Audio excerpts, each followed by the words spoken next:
The hotel clerk slides a receipt across the counter showing $250 in pet fees. Lieutenant Commander Ryan Mitchell stares at the paper, his service dog Shadow sitting perfectly still beside him. "That's our standard animal charge," Brittany says without looking up. Ryan has his VA documentation in hand, federal law on his side, 8 years of combat service behind him. None of it matters to her. What happens in the next 7 minutes will bring corporate executives out of their beds, trigger company-wide policy changes across 340 hotels, and end one clerk's career forever. Before we begin, subscribe to our channel and follow this story to the end. Comment your city below, so I can see how far this story travels. Ryan Mitchell pulled into the Grandview Resort parking lot at exactly 11:43 p.m. on a Wednesday night in late October. He killed the engine and sat there for a moment, both hands still gripping the steering wheel. 14 hours of driving. Virginia to Arizona. 1,200 miles of highway rest stops and gas stations. Shadow shifted in the back seat, his collar tags jingling softly in the silence. "Almost there, buddy," Ryan said quietly. "Just gotta check in, then we can both crash." The German shepherd's ears perked forward at the sound of his voice. 2 years together, and Shadow still responded to every word like it was the most important thing he'd ever heard. Ryan opened the door and stepped out into the cool desert night. His legs felt stiff from sitting so long. His lower back ached in that familiar way it always did, now a souvenir from a hard landing in Syria 3 years ago. He stretched, feeling his spine pop in 3 places. Shadow hopped out behind him, immediately moving to Ryan's left side. The dog's service vest was slightly rumpled from the long drive, but the patches were still clearly visible. PTSD support animal. Do not pet. Working dog. Ryan grabbed his duffel bag from the trunk and headed toward the lobby entrance. The automatic doors slid open, releasing a wave of air conditioning that smelled like carpet cleaner and stale coffee. Fluorescent lights hummed overhead, too bright after hours of dark highway. Ryan's eyes automatically scanned the space. 2 exits, 1 elevator, 3 security cameras. A businessman waiting near the vending machines. An elderly couple checking their phones on a lobby couch. Old habits. The kind that kept you alive in Fallujah, but made you look paranoid everywhere else. The front desk was straight ahead. A young woman stood behind the counter, maybe 24 or 25, with blonde hair pulled back in a tight ponytail. Her name tag read Brittany. She was typing something on her computer and didn't look up when Ryan approached. "Checking in," he said. "Reservation under Mitchell." "1 moment." Her fingers clicked across the keyboard. Shadow sat down beside Ryan, his posture perfect, his dark eyes watching the lobby with calm alertness. Ryan pulled out his wallet and set his credit card on the counter. Next to it, he placed the folder he always carried. Service dog documentation, VA medical records, training certification. Everything anyone could possibly need to verify that Shadow was legitimate. He'd learned to have it ready. Most hotels were fine, some asked questions. A few gave him trouble. Tonight felt like trouble. Brittany finally looked up from her screen. Her eyes went straight to Shadow. "Is that your dog?" "Yes, ma'am. He's a service animal." She stared at Shadow for a long moment. Something shifted in her expression. Not quite hostility, but close to it. "We have a pet policy," she said. "He's not a pet. He's a service dog." "I understand that's what people say." Ryan felt the first flicker of tension in his chest. He'd had this conversation before, many times. It usually ended fine once he showed his documentation. He slid the folder across the counter. "Everything's in there. VA medical documentation, training, certification, service, dog registration." Brittany didn't open the folder. "Sir, I need to let you know about our animal fees. It's $200 for cleaning plus $50 per night. Your reservation is for 3 nights, so that's $350 total." Ryan blinked. "I'm sorry, what?" $350 for the animal. "Ma'am, I just explained. He's a service dog. Federal law prohibits charging fees for legitimate service animals. Brittany's jaw tightened, almost imperceptibly. Our corporate office has been cracking down on this. Too many people claim their pets are service animals just to avoid the fees. We've seen all kinds of fake documentation. This isn't fake. That's what everyone says. Shadow shifted slightly, moving closer to Ryan's leg. The dog had sensed something. The change in Ryan's breathing, maybe, or the subtle tension in his shoulders. Ryan kept his voice steady. Look, I understand you have policies to follow, but I'm telling you this is a legitimate service animal. I'm a Navy veteran. I have PTSD. Shadow is trained to... PTSD. Brittany interrupted. She looked him up and down, her eyes lingering on his NWU uniform. You look fine to me. The words hit Ryan like a punch to the gut. He'd heard them before, from family members who didn't understand, from strangers who thought PTSD meant you walked around screaming and crying all the time, from people who had no idea what it was like to watch your friends die and then have to pretend everything was normal. Excuse me. I'm just saying you don't look disabled. Real service dogs are for blind people or people in wheelchairs, not for... She waved her hand vaguely. Whatever you're claiming. Ryan's hands tightened into fists at his sides. Shadow pressed harder against his leg, a warm weight that was supposed to ground him, supposed to keep him calm. It wasn't working. What I'm claiming, Ryan said slowly, is that I spent 8 years in special operations. 5 deployments. I watched my teammates die. I have nightmares that make me wake up swinging. Panic attacks that feel like heart attacks. This dog is the reason I can function in public, and you're telling me I don't look disabled enough. Brittany's expression didn't change. If anything, she seemed annoyed. Sir, I'm just doing my job. Corporate has strict policies about animals. If you don't want to pay the fee, you're welcome to find another hotel. It's midnight. Your hotel is the only one with availability within 50 miles. I have my brother's wedding this weekend. That's not really my problem. Ryan stared at her. He couldn't quite believe what he was hearing. In 13 years of military service, he'd faced insurgents' IEDs, ambushes, firefights. He'd been shot at, blown up, nearly killed more times than he could count. None of it had prepared him for standing in a hotel lobby being told his invisible wounds didn't count. Can I speak to a manager? Brittany sighed heavily. The night manager left an hour ago. General manager won't be in until morning. You can file a complaint online if you want. And in the meantime, you either pay the pet fee or you leave. She started typing on her computer. I'm adding the charges to your bill now. I didn't agree to that. You don't have to agree. It's hotel policy. Ryan watched her type. $250. Money that was supposed to go toward his brother's wedding gift. Money he couldn't afford to lose. But it wasn't about the money anymore. It was about principle. It was about the law. It was about every veteran who would walk through these doors after him and face the same ignorant assumptions. He pulled out his phone. What are you doing? Brittany asked sharply. Recording this conversation. You can't do that. This is private property. I'm documenting potential civil rights violations. You're breaking federal law by charging fees for a legitimate service animal. Brittany's face flushed red. Put that phone away or I'm calling security. Go ahead. She glared at him for a long moment, then reached for the desk phone. Shadow whined softly. The sound cut through Ryan's anger, reminding him why he was here. Not to fight, not to cause trouble, just to check into a hotel so he could sleep and make it to his brother's wedding. But Brittany wasn't finished. You know what? She said, her voice rising loud enough for the other guests in the lobby to hear. I'm sick of people like you, coming in here with your fake service dogs and your fake disabilities expecting special treatment. That dog doesn't even look like a real service animal. What's that supposed to mean? He's too healthy, too well groomed. Real service dogs look, I don't know, official. Yours looks like a pet.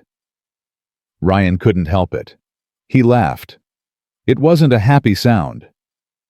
You think service dogs are supposed to look ragged? Unhealthy Ma'am Shadow cost $25,000 to train. He can detect a panic attack before I even know it's coming. He's woken me up from nightmares that would have had me hurting myself or someone else. He's saved my life more times than I can count. Anyone can say that. Anyone can say anything. That's why I have documentation. Brittany glanced at the folder still sitting on the counter. Documentation that anyone can print off the internet. These are official VA records. Sure they are. The businessman near the vending machines had stopped pretending to mind his own business. He was watching the confrontation openly, now his phone in his hand. The elderly couple on the couch was whispering to each other. Ryan felt the weight of their attention, the exposure, the vulnerability. In combat, he knew who the enemy was. He knew how to respond. There were rules of engagement, clear protocols, defined objectives. Here in this hotel lobby, he had nothing. Just a clerk who didn't believe him, and a dog who was doing everything right while being called a fraud. Shadow pressed closer against his leg. The dog's breathing had changed, become slower and more deliberate. A calming technique he'd been trained to use when Ryan's stress levels spiked. It was working barely. I want to be clear about something, Ryan said, fighting to keep his voice level. What you're doing right now is illegal. Charging fees for a legitimate service animal violates the Americans with Disabilities Act. You can face federal fines. The hotel can be sued. This is not a gray area. Brittany crossed her arms. Are you threatening me? I'm informing you of the law. Well, I know the law too, and I know my rights. I have the right to protect this hotel from people who abuse the system. I'm not abusing anything. That's your opinion. Ryan closed his eyes for a moment. He could feel his heart pounding, the familiar tightness in his chest, the sensation of walls closing in. Not now, he told himself, not here. But his body didn't listen to commands anymore. Not like it used to. The panic came when it wanted triggered by things that shouldn't matter. A crowded room. A loud noise. A stranger's hostility.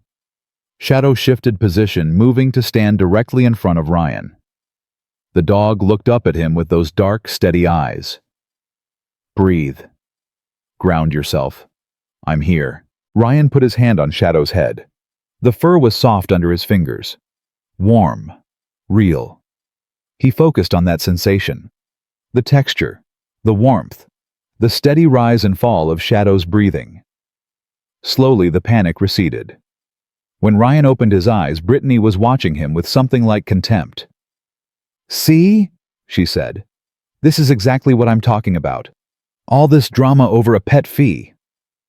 I just had a panic attack. You looked fine to me. That's because my dog caught it early. That's literally what he's trained to do. Brittany rolled her eyes.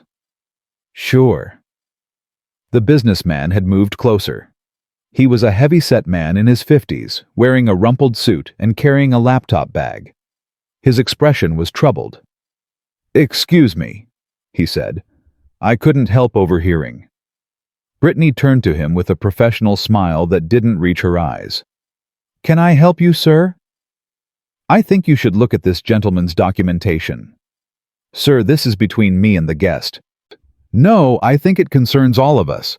What you're doing is discrimination. Brittany's smile vanished. I'm following hotel policy. Your hotel policy doesn't override federal law. I appreciate your concern, but I know how to do my job. The businessman looked at Ryan. You okay, soldier? Ryan nodded slowly. Yeah, thanks. I'm Harold Okonkwo. I'm in the hospitality industry myself. What she's doing. He shook his head. This isn't right. Brittany's face had gone red again. Sir, I'm going to have to ask you to step back. This doesn't involve you. I'm making it involve me. Shadow's ears perked up. The dog had noticed something in Harold's tone, or maybe in Ryan's reaction to having an unexpected ally. Ryan felt something he hadn't expected. Gratitude and shame. He'd spent so many years being self-reliant, handling everything on his own. Having a stranger step in to help him felt strange, but also good. "Look," Ryan said, trying one more time. "I don't want trouble. I just want to check into my room. I've been driving for 14 hours. I'm exhausted. My brother's getting married this weekend and I can't miss it. Can we please just resolve this?" Brittany's expression hardened. "I've already told you. Pay the fee or leave.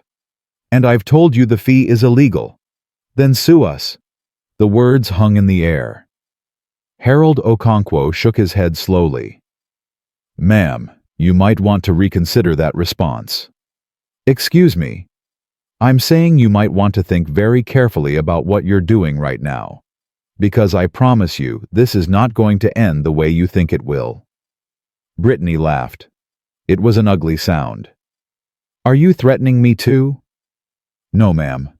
I'm just telling you the truth." He pulled out his phone and stepped away, already dialing a number. Brittany watched him go with a sneer. "Whatever. Call whoever you want. I'm not scared of some random hotel guest." Ryan said nothing. He was watching Harold, watching the way the older man's expression changed as someone answered his call. "Hey, it's Harold." "Yeah, I know what time it is. Listen, I need you to do something for me. I'm at the Grandview Resort in Arizona, Phoenix area. There's a situation here you need to know about." His voice dropped too low for Ryan to hear the rest. Brittany was back to typing on her computer, ignoring both of them.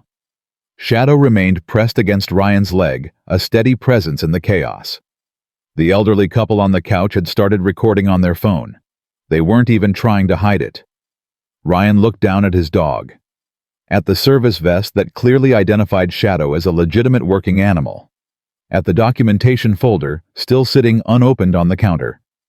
He'd done everything right. Followed every rule. Prepared for every contingency. And none of it mattered to someone who had already decided he was a fraud. "You know," Ryan said quietly. "I used to think the hardest part of coming home was the nightmares, the panic attacks, the way every loud noise made me want to dive for cover. But it's not.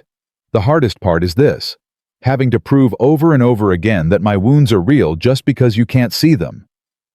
Brittany didn't respond. She was printing something on the receipt paper.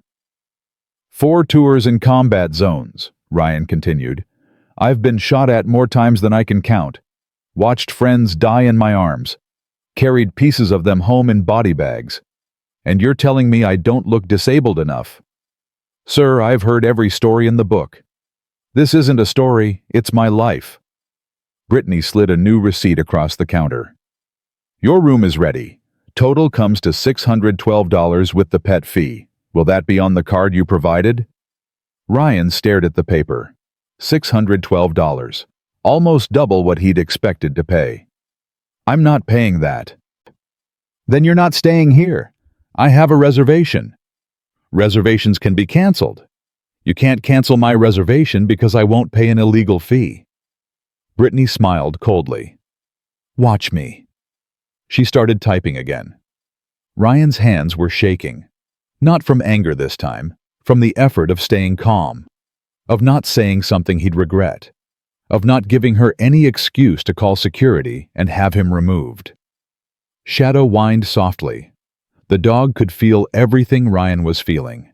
Every spike of stress, every surge of adrenaline, every desperate attempt to maintain control.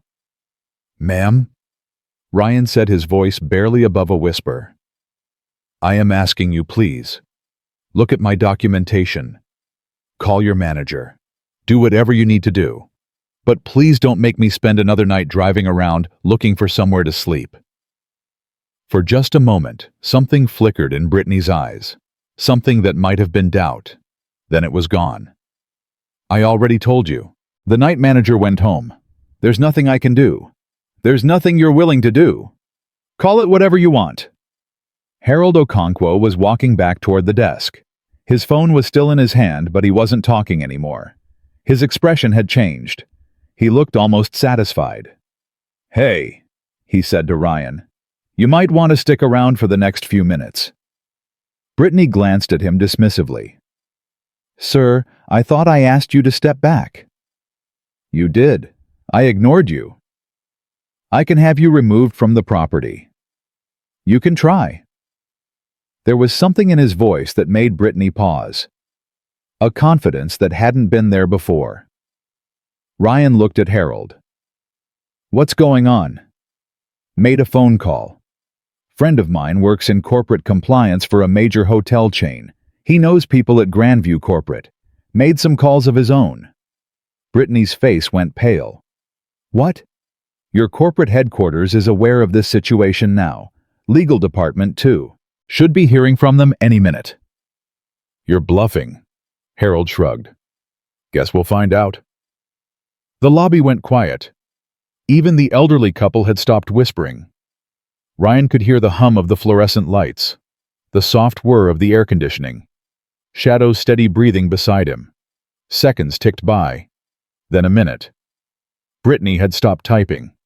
She was staring at the phone on her desk like it might bite her. This is ridiculous, she said. Corporate doesn't call in the middle of the night over some guest complaint. They do when it involves federal law violations. I haven't violated anything. Ma'am, with respect, you've violated several sections of the Americans with Disabilities Act in the last 20 minutes alone. All of it recorded. All of it witnessed.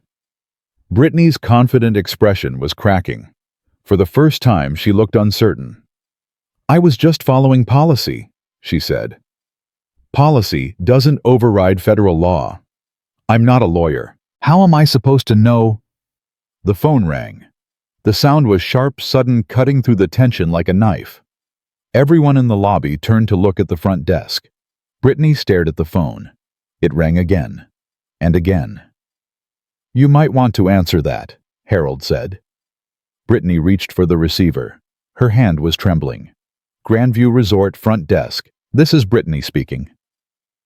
Ryan watched her face as she listened to whoever was on the other end.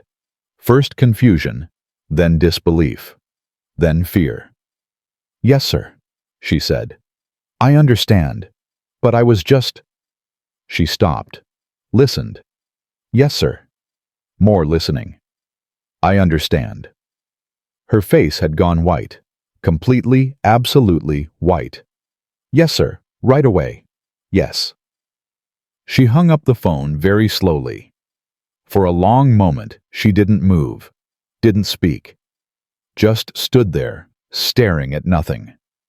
Shadow pressed closer to Ryan's leg. Ma'am, Ryan said. Everything okay? Brittany looked at him. Her earlier hostility was gone. In its place was something that looked a lot like terror. I'm sorry, sir, she said. Her voice was shaking. I need you to know that all pet fees have been removed from your account. You've been upgraded to our presidential suite at no additional charge. The general manager will be here within the hour to personally apologize. And she swallowed hard. I need to ask you to please accept my apology for any misunderstanding. Ryan didn't respond. He wasn't sure what to say. Harold Okonkwo smiled grimly. That's more like it. Brittany's hands were shaking as she typed something into the computer. Your new room keys are being programmed now. Is there anything else I can do to make your stay more comfortable? Complimentary breakfast. Late checkout. Anything at all. What just happened? Ryan asked. That was corporate headquarters, the legal compliance department. Brittany's voice was barely audible. They said what I was doing was a federal crime, that the hotel could be fined, sued, that I could be personally liable. I tried to tell you that. I know, I'm sorry, I didn't... She stopped, started again. I didn't understand. I thought... You thought I was lying. Brittany nodded miserably. Everyone says they have a service dog these days. I've seen so many fake certificates, so many people trying to sneak their pets in. I just assumed... You assumed wrong. I know. I'm sorry. Shadow's tail wagged slightly. The dog could sense the change in the room, the reduction in tension, the crisis passing. Ryan looked at his dog, his partner, his lifeline. "This is Shadow," he said. "He's been with me for 2 years. He knows when I'm going to have a panic attack before I do. He wakes me up from nightmares. He helps me function in a world that doesn't always understand what I've been through." Brittany nodded. Tears were forming in her eyes. "I'm sorry," she said again. "I didn't know." "That's the point. You didn't know. And instead of finding out, you assumed the worst." "I know. I'm so sorry." Ryan took a deep breath. Then another. "Okay," he said finally. "Okay. I accept your apology." Brittany looked surprised. "You do?" "Yeah, I do. Everyone makes mistakes. What matters is what you do after." "Thank you. I promise I'm going to learn from this. I'm going to do better." "I hope so, for the next veteran who walks through those doors." Harold Okonkwo stepped forward. "If I may suggest, ma'am, you might want to look into some ADA training. There are programs available. Might help you understand what you're dealing with." Brittany nodded eagerly. "I will. I'll talk to my manager about it. I promise." The phone rang again. Brittany answered it immediately. "Yes, sir. Yes, he's still here. Yes, I've apologized. Yes, I've upgraded his room. Yes, I understand." She looked at Ryan. "The general manager is on his way. He wants to apologize in person." "That's not necessary." "He insists." Ryan sighed. He was exhausted. More tired than he'd been in years. All he wanted was to get to his room and sleep. But something told him this night wasn't over yet. "Fine," he said. "I'll wait." He found a chair in the lobby and sat down heavily. Shadow immediately settled at his feet, head resting on Ryan's boots. Harold Okonkwo took the chair next to him. "Hell of a night." "You could say that. That was a good thing you did, standing up for yourself." Ryan shook his head. "I didn't do anything. You made the phone call. You held your ground. That's what mattered. A lot of people would have just paid the fee and walked away." "I thought about it." "But you didn't." "No, I didn't." Harold was quiet for a moment. "My brother was Army. 2 tours in Vietnam. Came back different. Took him years to get help. Back then, they didn't even have a name for what he was going through. I'm sorry. He's okay now, mostly. But I remember what it was like. The anger, the nightmares, the way people treated him like he was broken." Ryan nodded slowly. "It's hard. Feeling like you have to prove yourself all the time, like your wounds don't count because people can't see them." "They count. They all count." Shadow lifted his head and looked at Harold. The dog's dark eyes were calm, assessing. Harold reached out slowly, then stopped. "Can I—" "He's working right now. Better not to distract him." "Of course. Sorry." "No worries. Most people don't know." They sat in silence for a while. The elderly couple had left. The lobby was quiet, except for the hum of machines and the occasional click of Brittany's keyboard. Ryan closed his eyes. His body was screaming for sleep, but his mind was still racing, replaying the confrontation, analyzing every word, every gesture, every moment of conflict. Old habits. The kind that kept you alive in a war zone, but made it impossible to relax anywhere else. Shadow shifted, pressing his warm body more firmly against Ryan's legs. The dog's weight was grounding. Real. Present. Breathe. I'm here. You're safe. Ryan focused on that feeling. The warmth. The pressure. The steady rhythm of Shadow's breathing. Slowly, his racing thoughts began to quiet. The front doors opened, and a man in his 50s rushed in, still wearing sweatpants and a hastily thrown-on polo shirt. His hair was disheveled, like he'd just rolled out of bed, which Ryan realized he probably had. "Mr. Mitchell." The man hurried over, hand extended. "I'm David Chen, General Manager. I am so incredibly sorry for what happened here tonight." Ryan stood and shook his hand. "Mr. Chen, please call me David, and please accept my deepest apologies." What Brittany did was completely unacceptable. It violated not only hotel policy, but federal law. I want you to know that she will be receiving immediate retraining, and this incident will be thoroughly investigated. I appreciate that. I also want you to know that your entire stay is on us. 3 nights presidential suite, all meals, anything you need. It's the least we can do. Ryan shook his head. That's not necessary. I just wanted... Please, I insist. What you experienced tonight never should have happened, and I want to make it right. David Chen's expression was earnest, genuinely apologetic. Ryan could see the man was mortified by what had occurred. Okay, Ryan said finally. Thank you.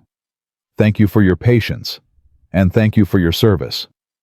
David glanced at Ryan's uniform, at the patches on Shadow's vest. My father was a Marine, Korea. He never talked about what he saw over there, but I know it stayed with him.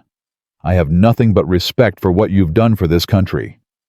Ryan nodded, not trusting himself to speak. David handed him a business card. This is my direct line. If you ever stay at any Grandview property anywhere in the country, you call me first. I'll make sure you're taken care of. I appreciate that. And Mr. Mitchell, I'm going to make sure this never happens again. Not at this hotel, not at any of our hotels. What happened to you tonight is going to change how we train our staff, how we handle service animal accommodations, everything. Ryan looked at him. You mean that? I give you my word. They shook hands again. David turned to Harold Okonkwo. And thank you, sir, for making that call. I understand you're the one who alerted corporate. Harold shrugged. Just did what was right. Well, your room is comped too. Least we can do. Harold looked surprised.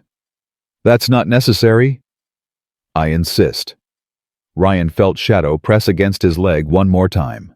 The dog's tail was wagging slowly. He could sense the change in energy, the resolution of conflict. It was almost 1 a.m. Ryan had a wedding to attend in 2 days. His brother didn't know how close he'd come to missing it. I should get some sleep, Ryan said. Of course. David handed him a new set of keycards. Presidential suite top floor, best view in the hotel. Anything you need, anything at all, you call the front desk and ask for me directly. Thank you. Ryan gathered his duffel bag and headed for the elevator.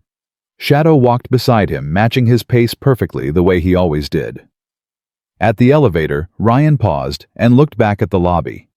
Brittany was still at the front desk, but she was no longer typing. She was just sitting there staring at nothing, looking shell-shocked. David Chen was talking to her quietly, his expression serious, but not unkind.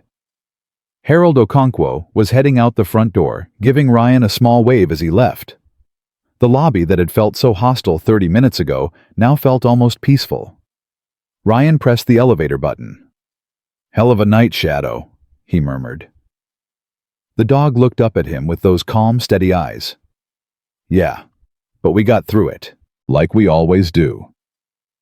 The elevator doors opened. Ryan stepped inside. Tomorrow, he would call his brother and tell him he'd arrived safely. He would not mention the confrontation, the panic attack, the federal law violations. Some things were better left unsaid. But as the elevator carried him upward, Ryan made himself a promise. The next veteran who walked into this hotel with a service dog would not face what he had faced tonight. He had made sure of that. The elevator doors opened on the top floor.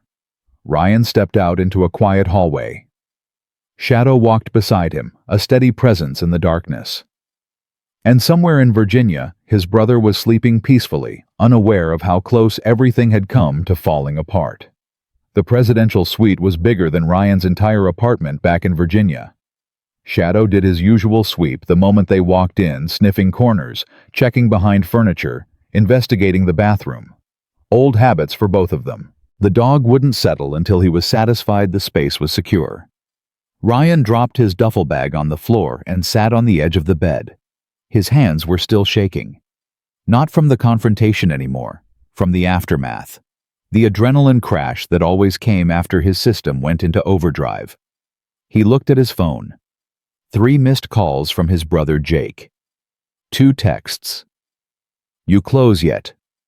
Let me know when you get in, Mom's asking. Ryan typed a quick response. Just checked in, long drive, talk tomorrow. 3 dots appeared immediately. Jake was still awake. Everything okay? Ryan hesitated. His thumb hovered over the keyboard. Yeah, fine, just tired. Okay, get some sleep. Big weekend ahead. Will do. Ryan set the phone on the nightstand and stared at the ceiling. Big weekend ahead. His little brother was getting married. Jake, who used to follow him around like a puppy when they were kids. Jake, who cried for a week when Ryan left for basic training. Jake, who had somehow grown into a man while Ryan was overseas fighting wars that most Americans had forgotten about. Shadow jumped onto the bed and lay down beside him, which was technically against the rules, but Ryan didn't care. Not tonight. He put his hand on the dog's side and felt the steady rhythm of breathing. Hell of a night, buddy. Shadow's tail thumped once against the mattress. Ryan closed his eyes. He didn't expect to sleep. He never expected to sleep. But exhaustion pulled him under before he could fight it. The dream started the way it always did. Fallujah, August. Heat so intense it felt like breathing fire. Ryan was on point, moving through a narrow alley with his team behind him. 4 men. His brothers. His responsibility. The walls on either side were pockmarked with bullet holes from previous firefights. Trash lined the gutters. Somewhere in the distance, a dog was barking. Ghost, hold up. That was Martinez. Always cautious. Always watching Ryan's back. Ryan raised his fist and the team froze. Something wasn't right. The alley was too quiet. The dog had stopped barking. I don't like this, Peterson whispered. Neither do I. Ryan scanned the rooftops, the windows, the shadows. Nothing moved. Let's pull back. Find another route. Command wants us at the objective in 15 minutes. Command isn't here. Ryan started to turn around. That's when the world exploded. The IED had been buried under a pile of garbage 10 feet ahead. Ryan never saw it, never sensed it, never had a chance to warn anyone. The blast lifted him off his feet and threw him against a wall. His ears were ringing. His vision was blurred. He could taste blood.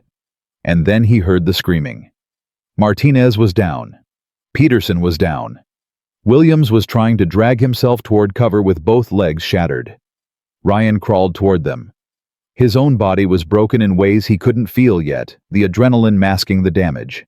Hold on, he kept saying. Hold on, I've got you. But he didn't have them. He couldn't save them. He could only watch as the light faded from Martinez's eyes, as Peterson stopped breathing, as Williams whispered the name of his daughter with his last breath. 3 men. Gone in 90 seconds. Because Ryan missed something. Because he failed. Ryan woke up gasping, his heart pounding so hard he could feel it in his throat. Shadow was already there, pressing against his chest, licking his face, making small whining sounds that said, I'm here, you're safe. Come back to me. Ryan grabbed the dog and held on. I'm okay, he whispered. I'm okay. I'm okay. He wasn't okay. He was never okay. But saying the words helped sometimes, made them feel almost true. The clock on the nightstand said 4:47 a.m. He'd slept for less than 4 hours. It was enough. It would have to be enough. Ryan got up and went to the bathroom, splashed cold water on his face, looked at himself in the mirror. 35 years old. He looked 50. The face staring back at him had deep lines around the eyes, a permanent tension in the jaw, a gaze that seemed to look through things rather than at them. The face of a man who had seen too much and couldn't unsee any of it. Get it together, Mitchell, he told his reflection. You've got a wedding to survive. Shadow appeared in the bathroom doorway, watching him with those calm, knowing eyes. Yeah, I know. One day at a time. The dog's tail wagged. Ryan showered, shaved, and put on civilian clothes for the first time in days. Jeans and a button-down shirt. He felt naked without his uniform, exposed. But this weekend wasn't about him. It was about Jake. He checked his phone. A text from his mother. "Breakfast at the venue at 9. Don't be late. I mean it, Ryan." He smiled despite himself. Some things never changed. Margaret Mitchell had been telling him not to be late since he was 5 years old, and she still didn't trust him to show up on time. "Come on, Shadow, let's go find some food." The hotel restaurant was nearly empty at 6 a.m. A few business travelers hunched over laptops. An elderly couple sharing a newspaper. A young family with a toddler who kept throwing Cheerios on the floor. Ryan chose a table in the corner where he could see all the exits. Shadow settled under the table, invisible to anyone who wasn't looking. A waitress approached. Young, maybe college-aged, with a bright smile that seemed genuine. "Good morning. Just you today." "Just me and my dog." She glanced under the table, and her smile widened. "Oh, he's beautiful. Is he a service dog?" Ryan tensed automatically, waiting for the questions, the skepticism, the demand for documentation. "Yes, he is." "That's wonderful. My cousin has a service dog for her diabetes. Saved her life twice already." The waitress pulled out her notepad. "What can I get you?" Ryan felt something loosen in his chest. Not everyone was like Brittany. Not everyone assumed the worst. "Coffee, black, and whatever you recommend for breakfast." "The Western omelet is amazing. Best in the city if you ask me." "Sold." She disappeared toward the kitchen, and Ryan let out a breath he hadn't realized he was holding. Shadow's tail thumped against his foot. "I know, buddy. I need to relax." The coffee arrived first, hot and strong. Ryan wrapped his hands around the mug and let the warmth seep into his fingers. His phone buzzed. A text from a number he didn't recognize. "Mr. Mitchell, this is David Chen from the Grandview. I wanted to follow up on last night and make sure your accommodations are satisfactory. Please let me know if there's anything else I can do." Ryan typed back a quick thank you and set the phone aside. Then another text came through, this one from Harold Okonkwo, the businessman who had intervened. "Hey Ryan, it's Harold, the guy from last night. I got your number from the hotel. Hope that's okay.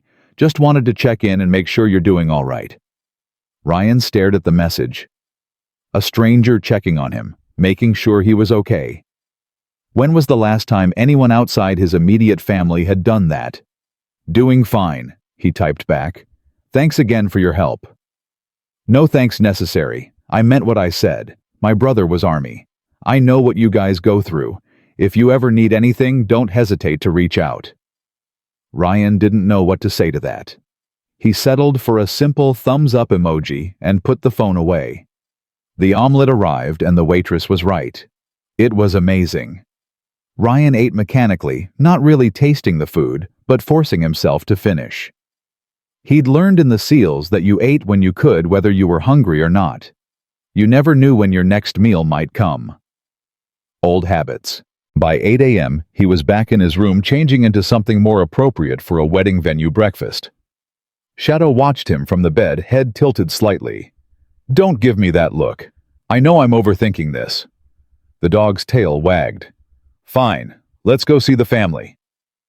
The wedding venue was 20 minutes from the hotel, a sprawling ranch property that Jake and his fiancée had fallen in love with at first sight.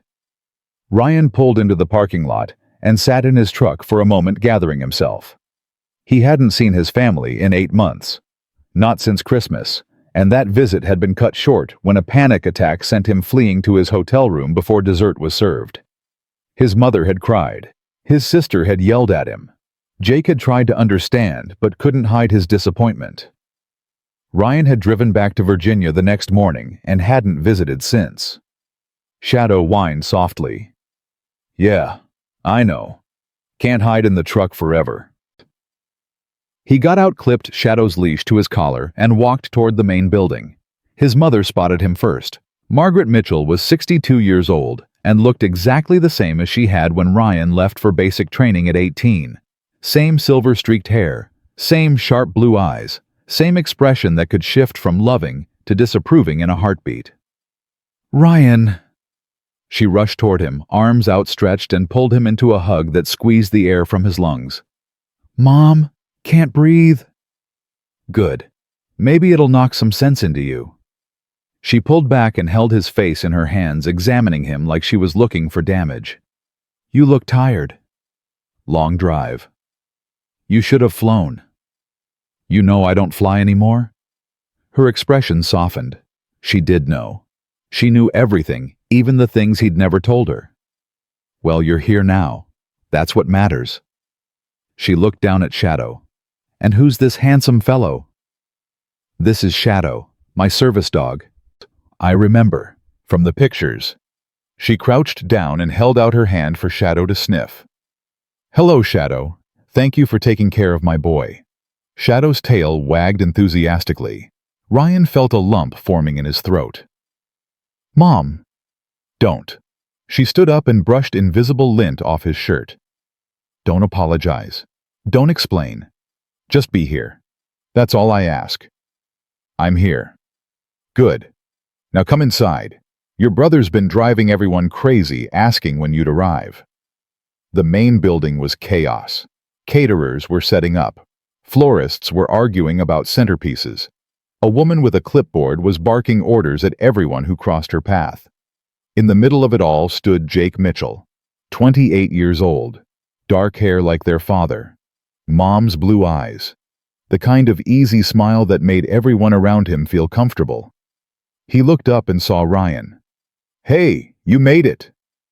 Jake crossed the room in 5 long strides and wrapped Ryan in a bear hug. Of course I made it. Of course I made. Wouldn't miss it. I was starting to worry. You didn't answer your phone last night. Long drive, got in late. Everything okay? Ryan thought about the confrontation at the hotel, the panic attack, the corporate intervention, the sleepless night. Everything's fine. I'm here.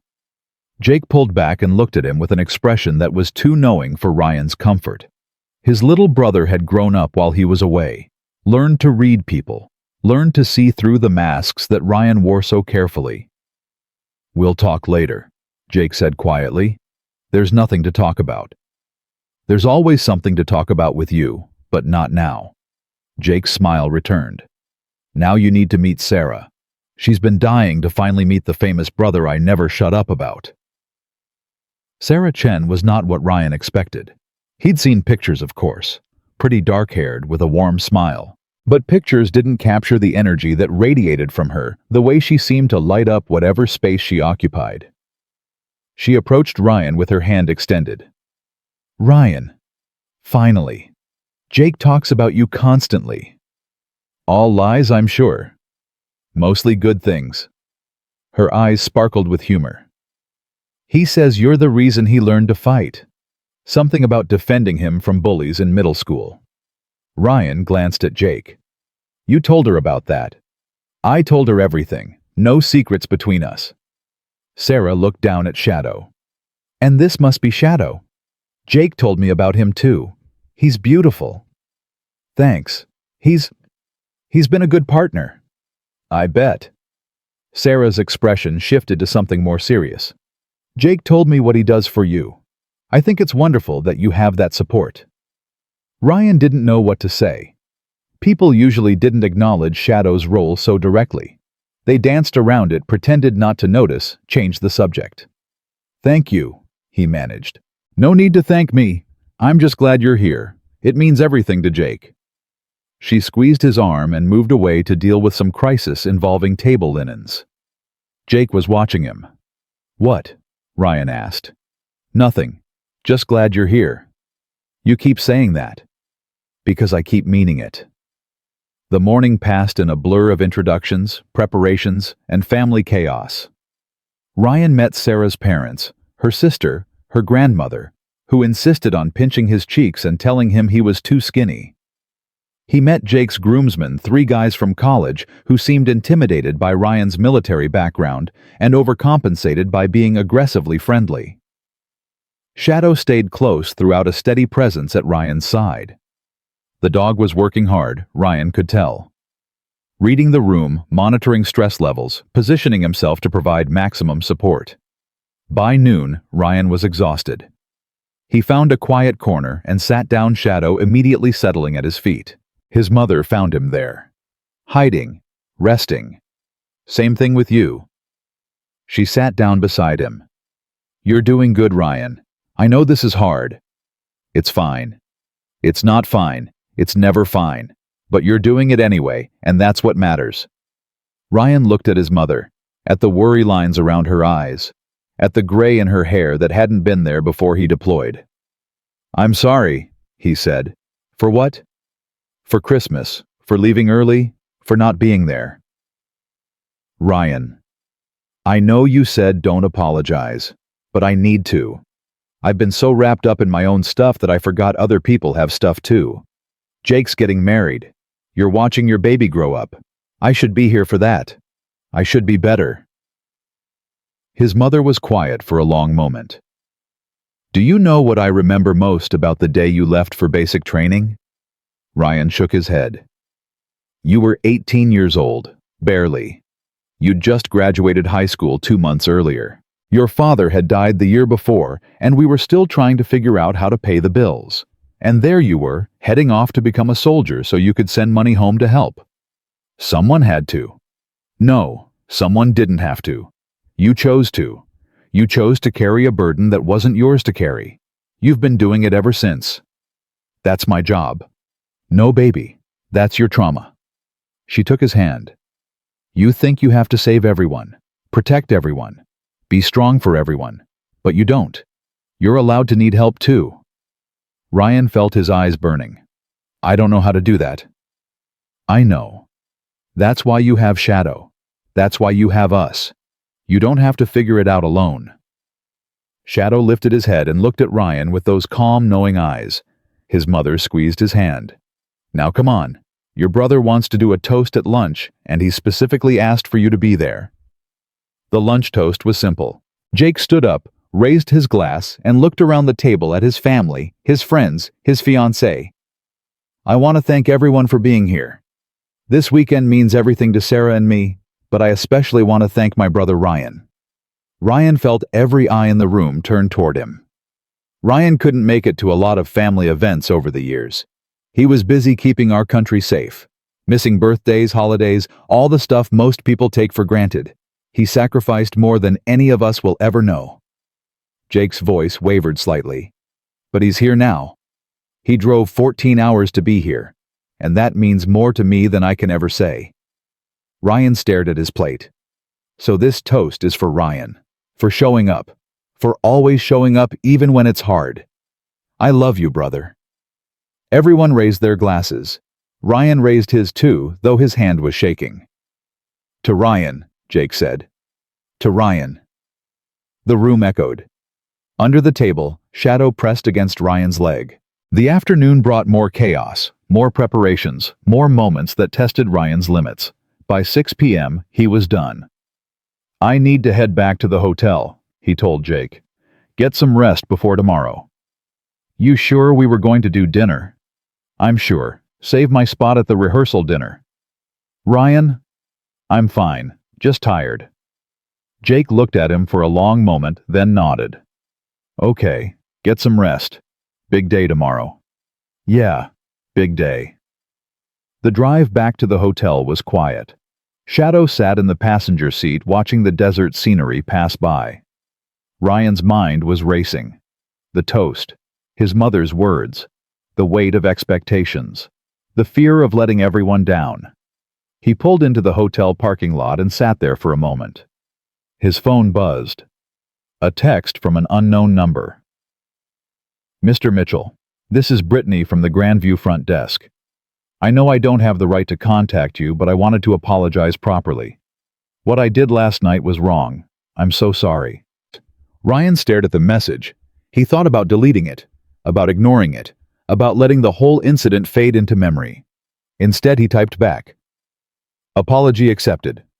Learn from it. 3 dots appeared. Then a response. I will. I promise. Thank you for your service. Ryan put the phone away. Shadow whined softly. Yeah, buddy. I know. Time for dinner. They walked into the hotel lobby together. David Chen was there talking to a staff member. He looked up and smiled when he saw Ryan.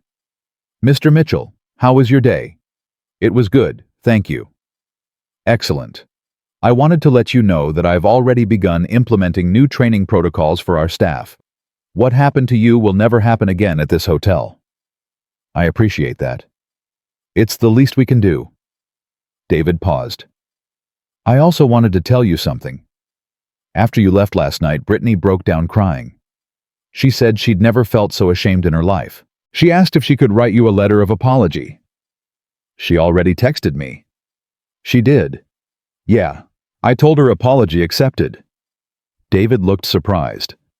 "That's very generous of you." "Everyone makes mistakes. What matters is what you do after." David nodded slowly. "You're a good man, Mr. Mitchell."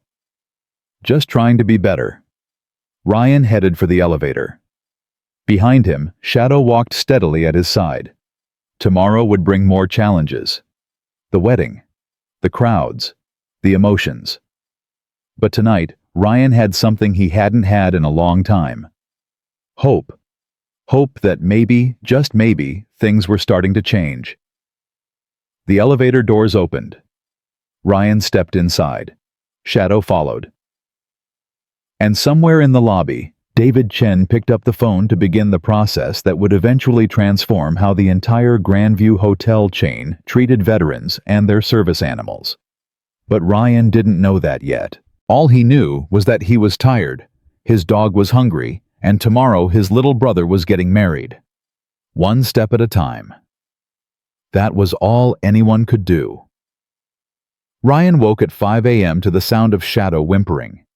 The dog was pressed against his chest, nose buried in Ryan's neck, body trembling. It took Ryan a moment to realize he was the one who had been screaming. His throat was raw. His pillow was soaked with sweat. His heart pounded so hard he could hear it in his ears. The nightmare had been different this time. Not Fallujah. Not the IED. This time he'd been at Jake's wedding. Standing at the altar, watching his brother say his vows. And then the ceiling had collapsed. The walls had exploded. Everyone he loved was screaming, dying, burning, and Ryan couldn't save any of them. He couldn't save anyone. Shadow licked his face, desperate and insistent. "I'm okay," Ryan whispered. "I'm okay, buddy. I'm here." But his hands were shaking so badly he could barely grip the sheets. He looked at the clock. 5:07 a.m. The wedding was at 2 p.m., 9 hours away. 9 hours felt like a lifetime. Ryan forced himself out of bed, forced himself into the bathroom, forced himself to turn on the shower and stand under the hot water until his muscles stopped trembling. Shadow sat outside the shower door watching, waiting, ready. By 6 a.m., Ryan was dressed in his civilian clothes and sitting on the edge of the bed staring at the suit hanging in the closet. His brother had asked him to be best man. Ryan had said no. "I can't do speeches," he'd explained over the phone 3 months ago. "I can't stand up in front of all those people." Jake had been disappointed but understanding. "Okay, will you at least be a groomsman?" "I'll try. That's all I ask." Now looking at that suit, Ryan wondered if even that was too much. His phone buzzed. A text from his mother. "Breakfast at the venue at 8. The photographer wants family photos before the ceremony. Please don't be late." Ryan typed back a thumbs up and set the phone aside. Shadow jumped onto the bed and lay down beside him, head resting on Ryan's thigh. "Big day, buddy. Think we can handle it?" The dog's tail wagged once. "Yeah, me neither." The venue was already buzzing when Ryan arrived at 7:45. Caterers were rushing around with trays. Florists were making last-minute adjustments. A string quartet was setting up in the corner. Ryan found his mother near the entrance directing traffic like a general commanding troops. "Ryan, good you're early. The photographer wants to start in 15 minutes. Go find your brother. He's in the groom's suite having some kind of crisis." Crisis. Nothing serious, pre-wedding jitters, but he asked for you specifically. Ryan's stomach tightened. "Why me?" Because you're his brother. Because he trusts you. Because even though you don't believe it, you're the strongest person he knows. Mom. Go. He needs you. Ryan found Jake in a small room at the back of the venue, sitting on a couch with his head in his hands. Hey. Jake looked up. His eyes were red. His tie was crooked. His hair was a mess. Ryan, thank God. Mom said you were having a crisis. That's one word for it. Jake laughed, but there was no humor in it. I'm freaking out. About what? Everything. Nothing. I don't know. Jake stood up and started pacing. What if I screw this up? What if I'm not good enough for her? What if I say the wrong thing or do the wrong thing or... Jake, stop. I can't stop. My brain won't stop. It just keeps spinning and spinning and... Jake! Ryan stepped forward and grabbed his brother by the shoulders. Look at me. Jake looked. You're not going to screw this up. You're not going to say the wrong thing. You love Sarah. She loves you. That's all that matters. But what if... There's no what if. There's only right now. This moment. This day. You and her. Jake's breathing was still rapid, but some of the panic had left his eyes. How do you do it? He asked. Do what? Stay calm. When everything feels like it's falling apart. Ryan almost laughed. Him calm. The man who woke up screaming from nightmares, who couldn't walk into a crowded room without his service dog, who had nearly had a panic attack over a hotel fee 2 nights ago. But Jake didn't need to know any of that. Not today. Practice, Ryan said. Lots of practice. I don't feel practiced. I feel like I'm going to throw up. That's normal. Everyone feels like that before big moments. Did you? Before your first deployment? Ryan thought back. 18 years old. Shipping out to Afghanistan. Terrified but trying not to show it. Yeah, I did. What did you do? I focused on the mission, on the people counting on me, on the reason I was there in the first place. Jake nodded slowly. The mission. Sarah. Exactly. She's your mission. Everything else is just noise. Jake took a deep breath, then another. His shoulders dropped, his jaw unclenched. Okay. Okay, I can do this. You can do this. Thanks, Ryan. That's what big brothers are for. Jake pulled him into a hug. A real hug, the kind they used to share before Ryan went away and came back different. I love you, man. Love you too, kid. Shadow's tail wagged from his spot by the door. The family photos were chaos. Ryan stood where the photographer told him to stand. Smiled when she told him to smile. Moved when she told him to move. Inside, he was fighting to stay present. The flash of the camera kept triggering something in his brain. Each burst of light felt like muzzle fire, like explosions, like the flash of an IED detonating. Shadow stayed pressed against his leg the entire time, a constant reminder that he was here in Arizona at a wedding. Not there, not in the desert, not watching his friends die. Ryan, can you move a little to the left? He moved. Perfect. Now everyone smile big. He smiled. Flash. Flash. Flash. His hands were trembling. His heart was racing. The edges of his vision were starting to blur. Shadow whined softly and pressed harder against his leg. Not now, Ryan told himself. Not here, not today. Okay, that's a wrap on family photos. Groom's party, you're up next. Ryan stepped out of frame and bent down to Shadow, pretending to adjust the dog's vest.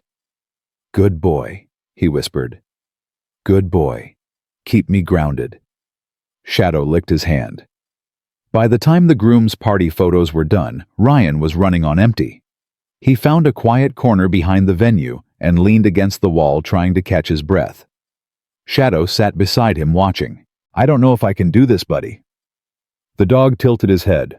All those people, all that attention, the ceremony, the reception, the dancing, the toasts. Ryan closed his eyes. It's too much. Shadow stood up and pressed his nose against Ryan's hand. I'm here. You're not alone. Ryan took a deep breath, held it, released it slowly. One step at a time, right? That's what the therapist always says. Shadow's tail wagged. Okay, one step at a time. Ryan. He turned to find Sarah standing a few feet away. She was wearing a simple white dress, her hair pulled back, her makeup perfect. She looked beautiful and worried. Are you okay? Fine. Just needed some air. Jake told me about the panic attacks. I hope that's okay. Ryan tensed. He told you. He tells me everything. I hope that doesn't make you uncomfortable. It's fine. Sarah moved closer. I just wanted you to know that I understand. My father had PTSD. He served in Vietnam. I grew up watching him fight the same battles you're fighting. Ryan didn't know what to say. He passed away 5 years ago. Sarah continued. Heart attack. But I think the real damage was done decades before that. The war never really let him go. I'm sorry. Don't be. Just know that I see you. I see what you're going through. And I'm grateful you're here, even though I know how hard it must be. Ryan felt something crack inside his chest. Not a bad crack, the kind that lets light in. Thank you, he managed. Sarah smiled. Thank you, for being Jake's brother, for being there for him, for showing up today. She touched his arm briefly, then walked away to continue her pre-wedding preparations. Shadow looked up at Ryan with those knowing eyes. Yeah, Ryan said. She's good for him. The ceremony started at 2 p.m. exactly. Ryan stood in his designated spot with the other groomsmen, Shadow lying quietly at his feet. The venue was packed. 200 guests, maybe more. He could feel all those eyes on him, all that attention, all that potential judgment. But then the music started, and everyone turned to watch Sarah walk down the aisle. And suddenly, it wasn't about Ryan anymore. It was about Jake standing at the altar with tears streaming down his face. It was about Sarah, radiant and glowing, walking toward the man she loved. It was about two people choosing each other, promising forever building a life together. Ryan watched his brother's face as Sarah reached the altar. The love there was so pure, so absolute that it made his chest ache. He had loved like that once, before the war, before everything got complicated. He wondered if he ever would again. The officiant began speaking, but Ryan barely heard the words. He was too busy watching Jake, watching the way his brother looked at Sarah like she was the only person in the world. That was what love was supposed to look like. The rings, please. Ryan snapped back to attention. That was his cue. He reached into his pocket and pulled out the ring box, handed it to Jake. Their eyes met. Thanks, brother, Jake whispered. Always. Jake slid the ring onto Sarah's finger with hands that barely trembled. Sarah did the same. By the power vested in me, I now pronounce you husband and wife. You may kiss the bride. Jake kissed Sarah, and the crowd erupted in cheers. Ryan found himself smiling. A real smile. The kind he hadn't felt in years. Shadow's tail wagged against his leg. The reception was louder, brighter, more chaotic than the ceremony. Ryan stuck to the edges, nursing a glass of water while everyone else drank champagne. Shadow stayed close, eyes constantly scanning the crowd. His mother found him near the dessert table. You're doing great, sweetheart. I'm surviving. Same thing with you. She squeezed his arm. The toasts are coming up soon. Are you sure you don't want to say something? I'm sure. Jake would love it if you did. I know, but I can't. I'm sorry. Margaret nodded, disappointment flickering across her face before she hit it. It's okay. I understand. But she didn't understand. How could she? How could anyone who hadn't been there understand what it felt like to stand in front of a crowd and feel like every eye was a rifle scope, every silence a prelude to an ambush? The toasts began. Sarah's maid of honor went first. A funny, touching speech about college roommates and late-night conversations, and knowing Jake was the one the moment Sarah started talking about him. Everyone laughed. Everyone cried. Everyone raised their glasses. Then it was the best man's turn. Except Jake hadn't chosen a best man, because Ryan had said no. So Jake's college roommate Mike stood up instead. His speech was fine. Funny stories about fraternity days and road trips and Jake's terrible cooking. But Ryan could see the gap, the missing piece, the speech that should have come from a brother. Jake's eyes found Ryan across the room. There was no accusation there, no disappointment, just understanding. And somehow that was worse. Ryan excused himself and headed for the bathroom. Shadow followed. He locked himself in a stall and pressed his back against the door, breathing hard. You should have said something. You should have stood up for him. He's your brother, and you couldn't even give a toast. The guilt was crushing. The kind that squeezed your chest and made it hard to breathe. Shadow whined and pressed against his legs. Someone knocked on the bathroom door. Ryan, you in there? Jake's voice. Yeah, just a minute. Can I come in? Ryan hesitated, then unlocked the stall door. Jake slipped inside the bathroom and closed the main door behind him. You okay? Fine. Liar. Ryan almost smiled. Okay, not fine, but I'll live. Jake leaned against the sink. You know I don't blame you for not giving a toast, right? You should. Why? Because some stupid tradition says the brother has to stand up and embarrass the groom. That's not what matters. What matters is, I wasn't there for you. Ryan, Jake's voice was firm. You drove 14 hours to be here. You sat through photos and a ceremony and a reception, even though I know it's killing you inside. You showed up. That's all I ever wanted. It doesn't feel like enough. It's everything. Jake moved closer. You want to know what I remember most about growing up? It's not the baseball games or the birthday parties or any of that. It's you. Coming to my room after Dad died. Telling me everything was going to be okay. Promising you'd always be there. Ryan's eyes burned. You kept that promise. Jake continued. Every single day. Even when you were deployed. Even when you came back different. Even when everything fell apart. You kept showing up. Jake? I'm not done. Jake's eyes were glistening. You think you let me down? You've never let me down. Not once. You're the strongest person I know. And I don't mean the military stuff. I mean the getting up every day when everything hurts stuff. The fighting your own brain stuff. The showing up even when it's hard stuff. Ryan couldn't speak. The lump in his throat was too big. So, no more guilt, okay? No more thinking you're not enough. Because you are. You always have been. Jake pulled him into a hug. Ryan hugged back. Shadow squeezed between them, tail wagging. They stayed like that for a long moment. Your wife is probably wondering where you are, Ryan finally said. She knows where I am. She told me to come find you. She's good. The best. They pulled apart. Jake straightened Ryan's jacket. Now come on. The cake cutting's in 10 minutes and Mom will kill us both if we miss it. Can't have that. No, we cannot.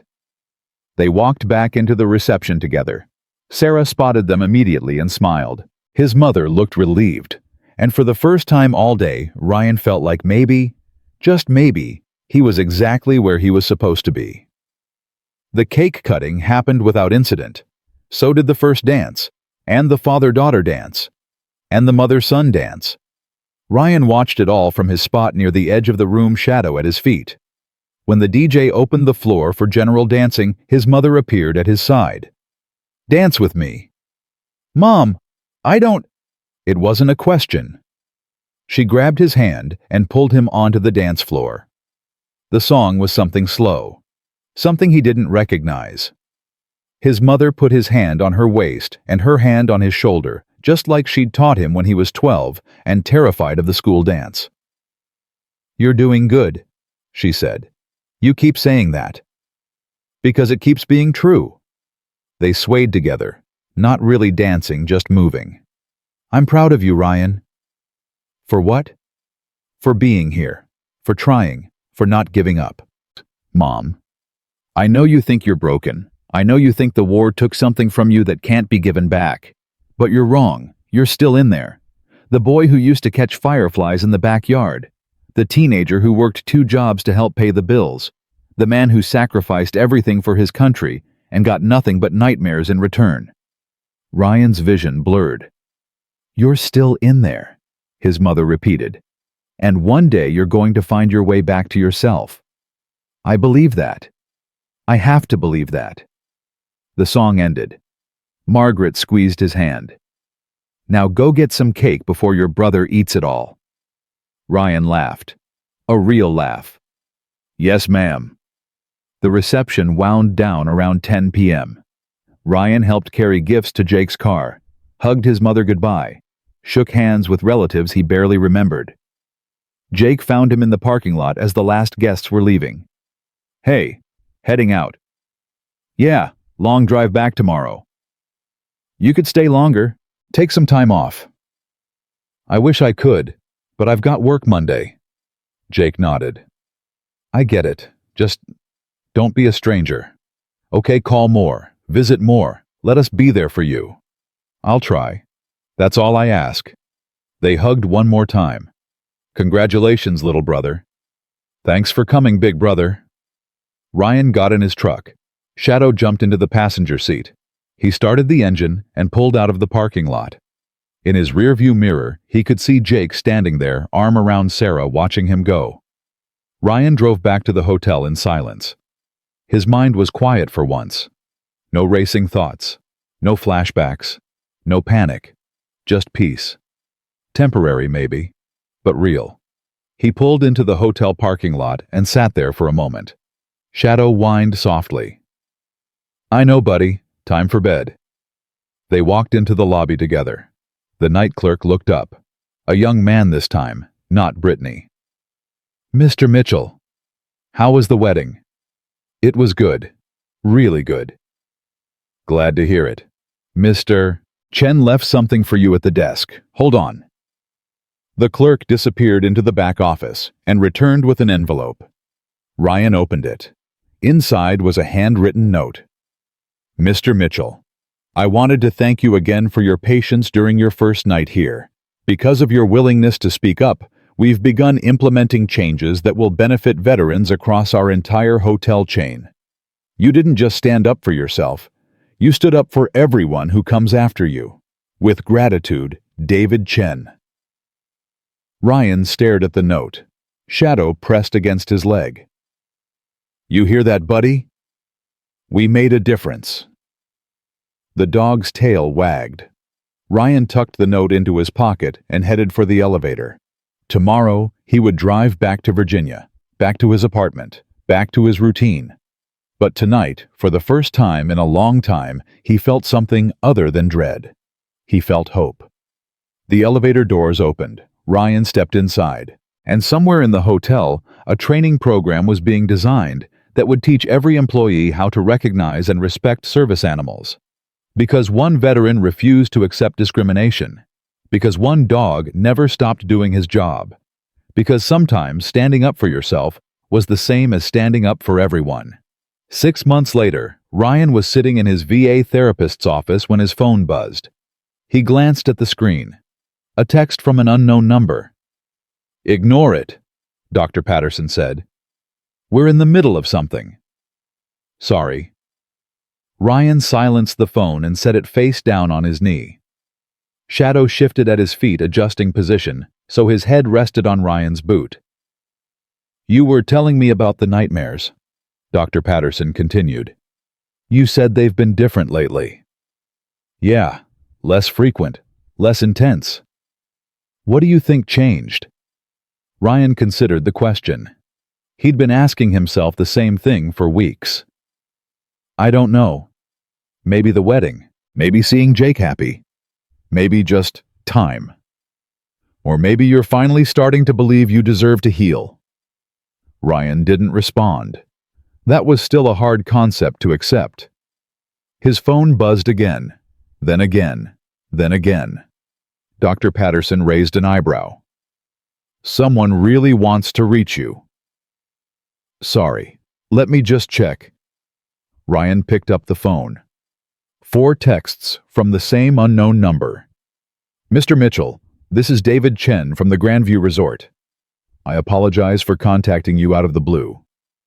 Something has happened that I think you'd want to know about. Please call me when you have a chance. It's important. Ryan stared at the messages. Everything okay? Dr. Patterson asked. I'm not sure. Can we cut today's session short? I need to make a call. Of course. We can reschedule for later this week. Ryan thanked her and headed for the parking lot, Shadow trotting beside him. He sat in his truck and dialed the number. David Chen answered on the first ring. Mr. Mitchell, thank you for calling back so quickly. Your message said something happened. Yes, I'm not sure where to begin. David's voice sounded different, emotional. Do you remember Brittany the clerk from your first night here? Ryan's jaw tightened. I remember. She asked me to contact you. She has something she wants to tell you. But first, I need to explain what's been happening at our company since your visit. Ryan listened as David laid out the changes. After the incident, Grandview Corporate had launched a comprehensive review of their service animal policies. They discovered that what happened to Ryan wasn't an isolated incident. Complaints had been filed at dozens of their properties. Veterans, disabled guests, people with invisible conditions. All of them treated with the same skepticism and hostility Ryan had experienced. The company brought in consultants, rewrote their training programs, implemented new procedures for handling service animal documentation. Every employee across all 340 hotels received mandatory education on the Americans with Disabilities Act. We tracked the results, David said. Complaints related to service animals dropped by 92% in the first quarter alone. Guest satisfaction among disabled travelers increased by 40%. That's great.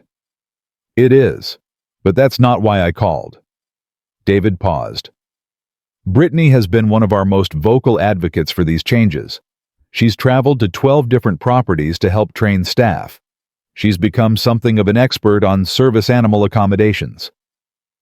Ryan wasn't sure what to say. The woman who had humiliated him was now teaching others not to do the same. She wants to talk to you, David continued. She's written you a letter, but she asked if she could deliver it in person. She's in Virginia this week for a training session. Would you be willing to meet with her? Ryan's first instinct was to say no. Why should he give her anything? She'd accused him of fraud, called his service dog fake, made him feel like his invisible wounds didn't matter. But then he thought about what his mother had said at the wedding. What matters is what you do after. When? Ryan asked. Tomorrow if you're available. She's staying at our Richmond property. Fine, I'll be there. Thank you, Mr. Mitchell. This will mean more to her than you know. Ryan hung up and sat in silence for a long moment. Shadow whined and rested his chin on Ryan's arm. I know, buddy. I don't know what to think either. The drive to Richmond took 2 hours. Ryan spent most of it wrestling with conflicting emotions: anger, curiosity, resentment. And underneath it all, something that might have been hope. People could change. He'd seen it happen. He'd experienced it himself in the slow, painful process of learning to live with PTSD instead of being controlled by it. But could someone change that much in 6 months? He pulled into the hotel parking lot at 2 p.m. Shadow hopped out and immediately moved to his left side, alert and ready. The lobby was empty, except for a young woman sitting in one of the armchairs near the window. Brittany. She looked different. Older somehow, though it had only been 6 months. Her hair was shorter. Her expression was softer.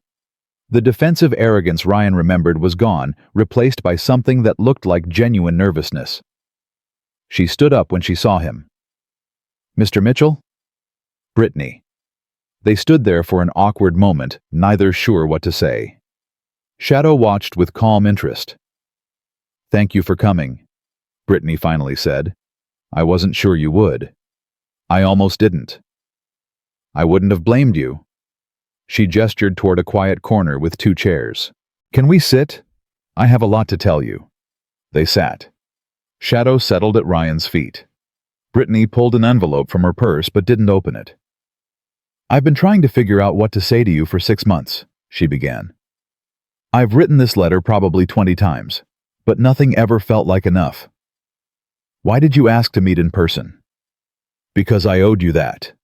A letter felt too easy, too safe. I needed to look you in the eye and tell you how sorry I am." Ryan said nothing. He'd heard her apologies before.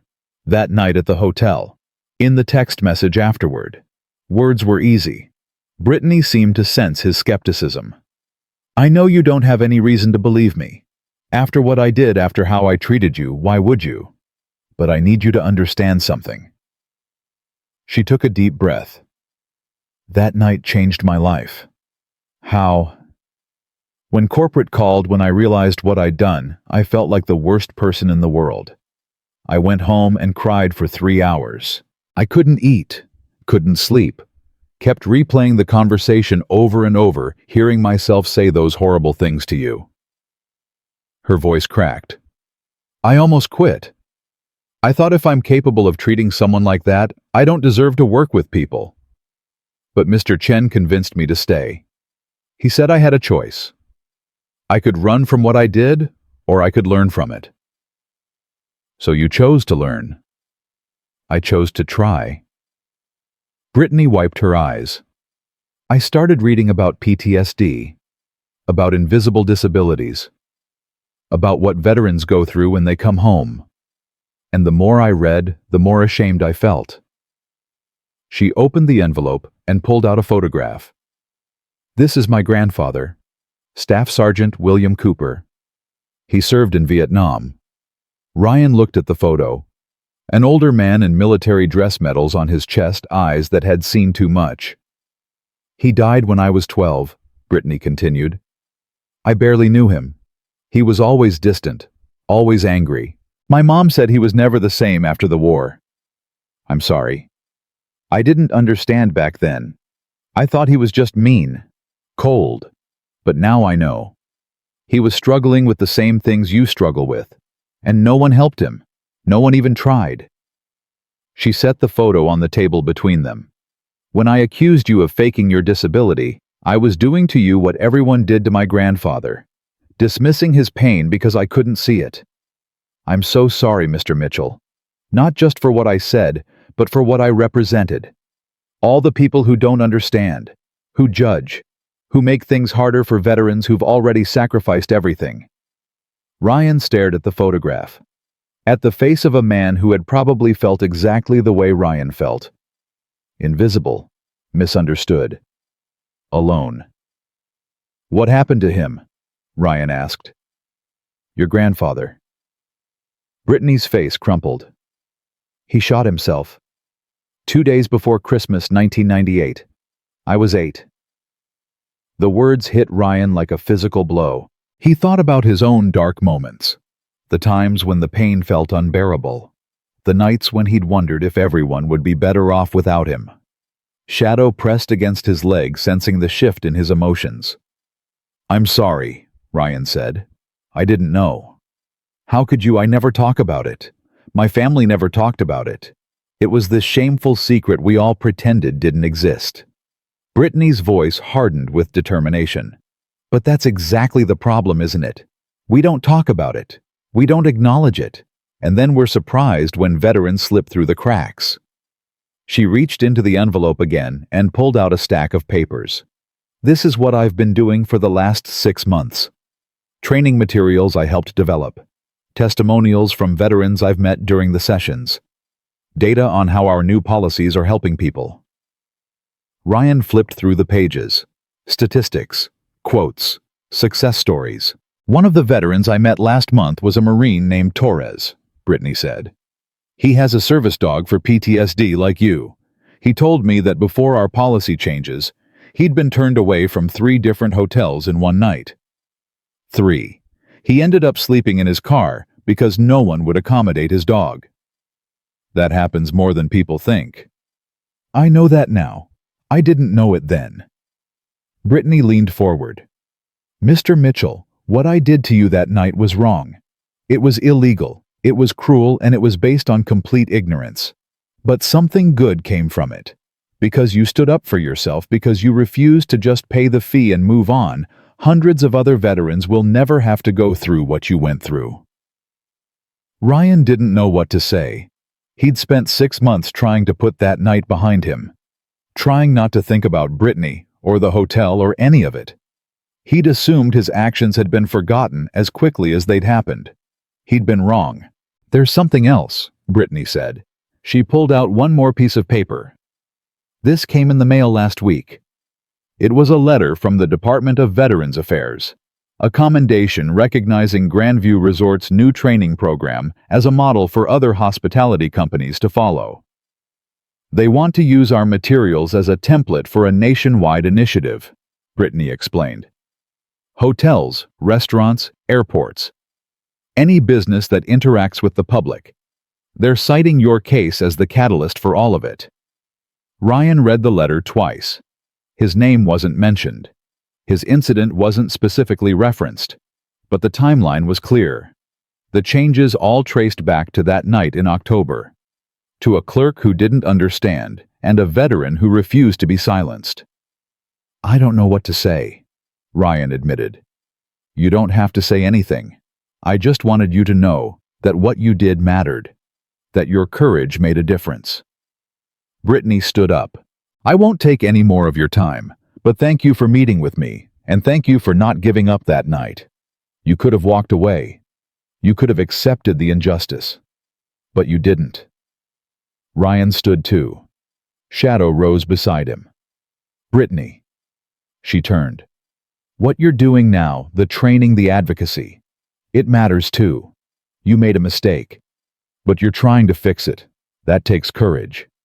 Her eyes filled with tears. Thank you. That means more than you know. She extended her hand. Ryan shook it. Take care of yourself, he said, and keep fighting for veterans. They need people like you in their corner. I will. I promise. Brittany walked away. Ryan watched her go, then looked down at Shadow. Well, buddy, that was unexpected. The dog's tail wagged. They headed for the parking lot. Ryan was halfway to his truck when his phone rang. Jake's number.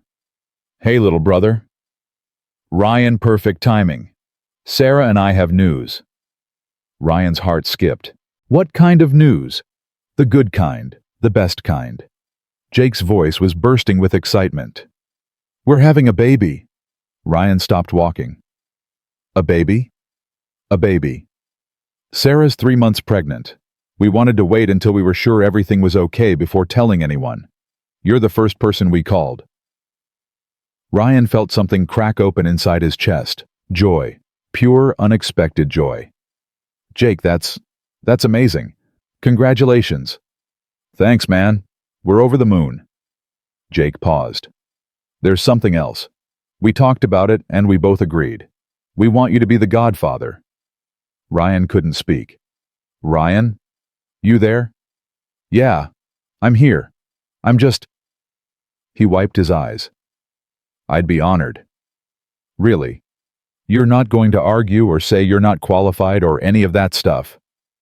No, I mean, I'll probably screw it up somehow. But yeah, I want to be there for your kid, for both of you. That means everything to us. Sarah's crying right now. She says thank you. Tell her thank you. For trusting me. We've always trusted you, Ryan. You just needed to start trusting yourself. They talked for a few more minutes. Due date in October. They didn't know the gender yet. Sarah was already shopping for baby clothes. By the time Ryan hung up, he was sitting in his truck with tears streaming down his face. Shadow whined and licked his cheek. I'm okay, buddy. These are good tears. The dog tilted his head. My brother's having a baby. I'm going to be a godfather. Shadow's tail wagged enthusiastically. Ryan started the truck and pulled out of the parking lot. The drive home felt different, lighter, like some weight he'd been carrying for years had finally started to lift. He thought about Brittany and her grandfather, about the ripple effects of one night at a hotel, about the veterans who would never know his name but would benefit from his refusal to stay silent. He thought about Jake and Sarah and the baby that was coming, about the future he'd never really let himself imagine. And he thought about Shadow, the dog who had saved his life more times than he could count, who was sitting in the passenger seat right now, watching him with those calm, knowing eyes. "We're going to be okay," Ryan said. "Aren't we, buddy?" Shadow's tail thumped against the seat. "Yeah, I think so too." Ryan's phone buzzed again. A text from Harold Okonkwo. "Hey, Ryan saw the news about the VA commendation. Told you that night meant something. Proud of you, brother." Ryan smiled and texted back a thumbs up. Another buzz. His mother. "Jake told me the news. You're going to be a godfather. Call me when you can. I love you." Another buzz. David Chen. "Brittany told me about your meeting. Thank you for giving her the chance to apologize. You're a good man, Mr. Mitchell." Ryan set the phone aside and focused on the road. The world felt different somehow. Not fixed, not perfect, but possible. Full of potential, instead of just pain. Shadow shifted in his seat and rested his head on Ryan's arm. They drove in comfortable silence. Somewhere behind them, a young woman was learning to make amends for her mistakes. Somewhere ahead, a baby was growing inside Sarah, a new life waiting to begin. And somewhere in the space between past and future, Ryan Mitchell was finally starting to believe that maybe, just maybe, his story wasn't over. It was just beginning. The highway stretched out before them. Ryan pressed the accelerator. Shadow's tail wagged, and the sun broke through the clouds for the first time all day. October arrived with a phone call that changed everything. Ryan was at work when his phone lit up with Jake's number. He almost ignored it. His brother usually texted during the day knowing Ryan's schedule. But something made him answer. "Jake." "Ryan." His brother's voice was shaking. "Sarah's in labor. The baby's coming early." Ryan's blood went cold. "How early?" 3 weeks. The doctors say it should be fine, but there were some complications, and they had to." Jake's voice broke. "I'm scared, Ryan. I'm really scared." Ryan was already grabbing his keys. "Which hospital?"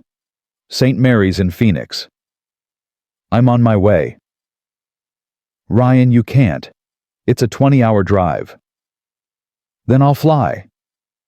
The words came out before Ryan could stop them. Jake went silent. They both knew what flying meant for Ryan. The crowds, the confined spaces, the sounds and sensations that triggered every combat instinct he'd spent years trying to suppress. "You don't have to do that," Jake said quietly. "Yes, I do. My nephew is being born. I'm going to be there." Ryan hung up and looked at Shadow. "We're going to do something we haven't done in 5 years, buddy. Hope you're ready." The airport was worse than Ryan remembered. The noise hit him first, announcements blaring, people talking, children crying, phones ringing, a cacophony of sound that made his heart rate spike the moment he walked through the doors. Shadow pressed against his leg, already working. Ryan forced himself to keep moving. Security line, boarding pass, ID check. "Sir, I need to see documentation for your service animal." Ryan handed over the folder. The TSA agent examined it carefully, then nodded. "Thank you for your service. Have a safe flight." No argument. No accusation. No illegal fees. Progress. The gate was crowded. Every seat taken. People standing along the walls. Kids running around. Business travelers typing on laptops. Ryan found a corner and sat on the floor with his back against the wall. Shadow lay down beside him, body pressed close. "Just breathe," Ryan muttered to himself. "Just breathe." His phone buzzed, A text from Jake. Sarah's doing okay. Still in labor. How are you holding up? At the airport, about to board. Ryan. I don't know what to say. Thank you. Don't thank me yet. I still have to survive the flight. 3 dots appeared, then disappeared, then appeared again. You've got this, brother. You're the bravest person I know. Ryan stared at the message. Brave. He didn't feel brave. He felt terrified. His hands were sweating. His heart was pounding. Every loud noise made him flinch. But he was here. Despite everything, he was here. Shadow whined softly and licked his hand. I know, buddy. One step at a time. Boarding was chaos. People pushing, overhead bins slamming, flight attendants calling out instructions. Ryan found his seat an aisle near the back. He'd specifically requested it so he could see the entire cabin, know where all the exits were, have easy access to the bathroom if he needed to escape. Shadow squeezed into the space at his feet, barely fitting.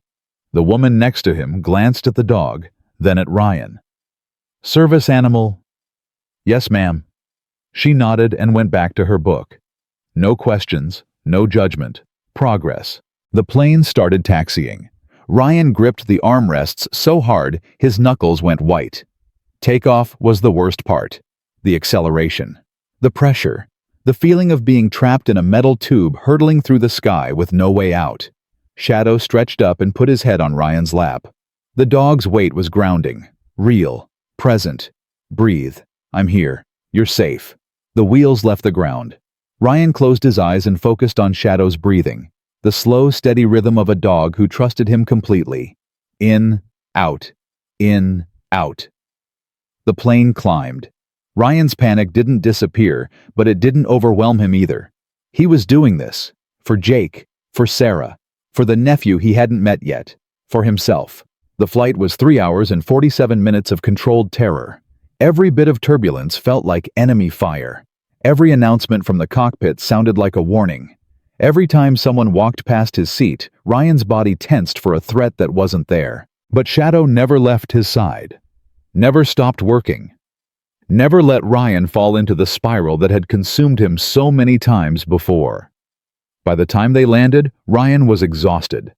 He grabbed his bag and walked off the plane on legs that felt like jelly. His phone buzzed immediately. Jake. Baby's here. It's a boy. Mother and child both healthy. Get here as fast as you can. Ryan's exhaustion vanished. He practically ran to the taxi stand. St. Mary's Hospital was a blur of hallways and elevators and nurses pointing him in the right direction. He found Jake standing outside a room on the maternity floor, looking more tired and happy than Ryan had ever seen him. Ryan! Jake pulled him into a crushing hug. You made it. You actually made it. Told you I would? Jake pulled back and looked at him with red-rimmed eyes. How was the flight? Terrible, but worth it. Jake laughed and it turned into something like a sob. Come on. Come meet your nephew. The room was quiet, except for the soft beeping of monitors. Sarah was lying in the hospital bed looking exhausted but radiant, and in her arms was a tiny bundle wrapped in a blue blanket. Ryan, she said softly. You came. Of course I came. Ryan approached the bed slowly. Shadow stayed near the door, giving the family their space. This is Marcus William Mitchell, Jake said. We named him after Dad. Ryan felt his throat tighten. Their father. William Mitchell. The man who had worked himself to death trying to provide for his family. The man whose death had set Ryan on the path that led to the Navy, to the SEALs, to everything that came after. Can I? Ryan gestured toward the baby. Of course. Sarah carefully transferred the bundle into his arms. Support his head. That's it. Ryan looked down at his nephew. Tiny fingers, tiny toes. A face that was somehow already familiar. A perfect blend of Jake and Sarah, with hints of their father around the eyes. Hey, little guy, Ryan whispered. I'm your Uncle Ryan. Marcus opened his eyes. They were the deep, unfocused blue of all newborns, but they seemed to look right at Ryan. Something shifted inside Ryan's chest. Something that had been broken for a very long time. "I'm going to be honest with you," Ryan continued softly. "I'm kind of a mess. I have nightmares and panic attacks, and I'm not great at family stuff. But I'm going to try. For you. I'm going to try to be the kind of uncle you deserve." Marcus yawned. Jake laughed. "I think he's heard enough speeches for one day." Ryan smiled and handed the baby back to Sarah. "He's perfect," he said. "You guys did good. We had help." Jake put his arm around Ryan's shoulders. "From everyone who believed in us, including you. I didn't do anything. You showed up. That's everything." Shadow trotted over and sat beside Ryan, looking up at the baby with curious eyes. "Shadow, meet Marcus," Ryan said. "Marcus, this is Shadow. He's going to be your best friend's uncle, too." The dog's tail wagged. They stayed at the hospital until visiting hours ended. Ryan's mother arrived around 5 p.m., having driven through the night from her house in Texas. She burst into tears the moment she saw the baby. "My grandson," she kept saying. "My beautiful grandson." She hugged Ryan too, holding him tighter than usual. "You flew," she whispered. "Yeah. I'm so proud of you. It was just a flight." "No." She pulled back and looked at him with fierce eyes. "It was not just a flight. It was everything you've been fighting for. Don't diminish it." Ryan didn't know what to say. His mother kissed his cheek and went to take her turn holding Marcus. Jake found Ryan in the hallway a few minutes later. "Hey, you okay?" "Yeah, just processing." "I get it." Jake leaned against the wall beside him. "Listen, I need to ask you something, and I need you to actually think about it before you say no." "What?" "Sarah and I talked. We want you to move out here, to Arizona." Ryan blinked. "What?" "We want Marcus to know his uncle. Not through phone calls and occasional visits. We want him to know you, the real you. All the messy, complicated, beautiful parts." "Jake, I can't just—" "You can. You work remotely half the time anyway. And Dr. Patterson already gave you a referral to a therapist out here.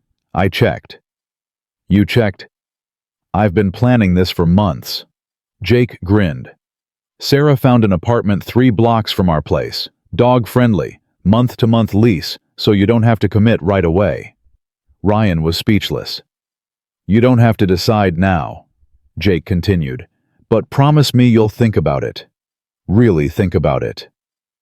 Ryan looked through the window at his mother holding Marcus.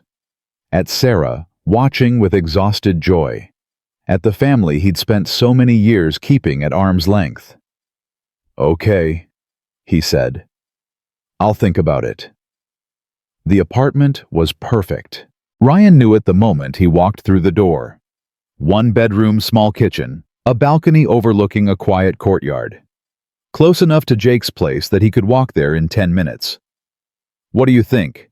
the landlord asked. Ryan looked at Shadow. The dog was already exploring sniffing corners, checking exits. His tail was wagging. "I'll take it." The move happened 3 weeks later. Ryan packed up his life in Virginia, shipped what he couldn't fit in his truck, and drove cross-country with Shadow beside him. The same trip he'd made almost a year ago for Jake's wedding. But everything was different now. He wasn't running from something. He was running toward something. His first week in Arizona was a blur of unpacking paperwork and adjustment. His second week, he started seeing his new therapist. His third week, he got a call that stopped him in his tracks. "Mr. Mitchell, this is Congressman David Wheeler's office. The congressman would like to invite you to testify before the House Veterans Affairs Committee." Ryan almost dropped the phone. "I'm sorry, what?" "Your incident at the Grandview Resort has been cited in proposed legislation regarding service animal accommodations. Congressman Wheeler believes your testimony would be valuable in helping the committee understand the real-world impact of current gaps in the law." Ryan sat down heavily on his couch. I'm not a public speaker. I'm not qualified to." Sir, with respect, you're exactly qualified. You're a veteran who experienced discrimination firsthand and whose actions led to meaningful change. That's exactly what the committee needs to hear. Shadow jumped onto the couch and pressed against Ryan's side. Can I think about it? Of course. Take all the time you need. The hearing is in 6 weeks. Ryan hung up and stared at the wall. Congress. Testimony. Television cameras.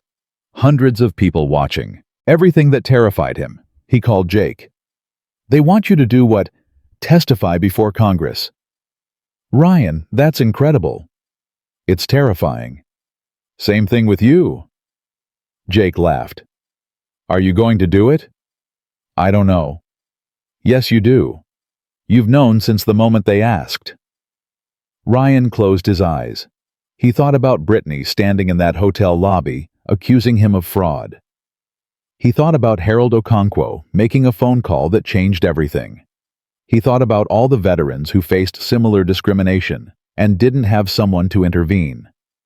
He thought about Marcus growing up in a world that Ryan had a chance to make just a little bit better. Yeah, he said finally. I'm going to do it. That's my brother. The 6 weeks passed faster than Ryan expected. He worked with a speech coach, practiced his testimony, learned to manage his anxiety around public speaking. Shadow never left his side. The night before the hearing, Ryan couldn't sleep. He sat on his balcony watching the stars, his dog warm against his leg. His phone buzzed. A text from Brittany.